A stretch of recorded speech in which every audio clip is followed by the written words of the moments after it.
Faute de présenter correctement son programme, ou les équipes qu'il compte nommer, Emmanuel Macron se raconte et raconte son histoire personnelle.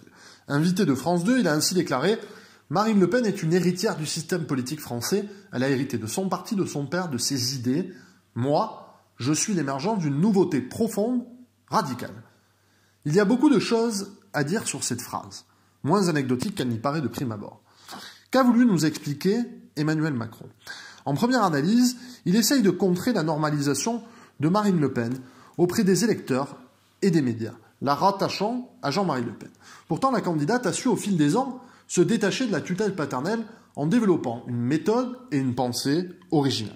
Elle n'est plus la fille d'eux, on serait même tenté d'affirmer que Jean-Marie Le Pen est devenu le père d'eux. Depuis le début de la campagne d'entre-deux tours, Emmanuel Macron tente donc de rediaboliser Marine Le Pen.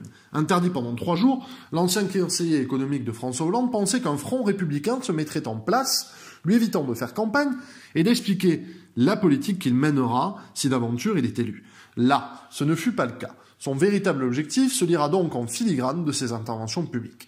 En effet, la pique gratuitement méchante d'Emmanuel Macron à l'endroit de Marine Le Pen trahit un double sens. En visant l'héritière, il se pare des atours du fils de personne, celui qui aurait réussi à la seule force de son poignet. Emmanuel Macron serait donc l'homme de la méritocratie républicaine. Bien sûr, ce n'est pas tout à fait exact. Il a pu compter sur des soutiens prestigieux tout au long de son ascension, devenant le véhicule semi-autonome des ambitions d'un petit nombre, notamment du monde de la finance. Plus profondément, le marcheur semble vouer une détestation au principe d'héritage. Quand il se penche sur l'histoire de notre pays, c'est souvent pour nous faire porter une immense responsabilité collective, rarement pour en saluer le génie, la grandeur et l'importance. Avec lui, la France sera lestée du poids des souffrances qu'elle aurait infligées au peuple martyr du monde.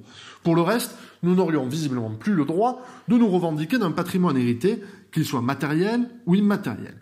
Emmanuel Macron refuse de comprendre que la France de demain ne sera puissante qu'en assumant pleinement ce qu'elle fut. Oui, nous sommes tous, chacun à notre manière, les héritiers de ceux qui nous ont précédés dans cette grande aventure qu'a été la construction d'un État, d'une nation et d'une culture qui lui soit propre. Non, cela ne signifie pas que rien ne doit changer et que l'histoire est figée. Le 7 mai, vous serez invité à répondre à une question quasi-existentielle. Voulez-vous accepter le legs de la France ou voulez-vous rejeter votre héritage ?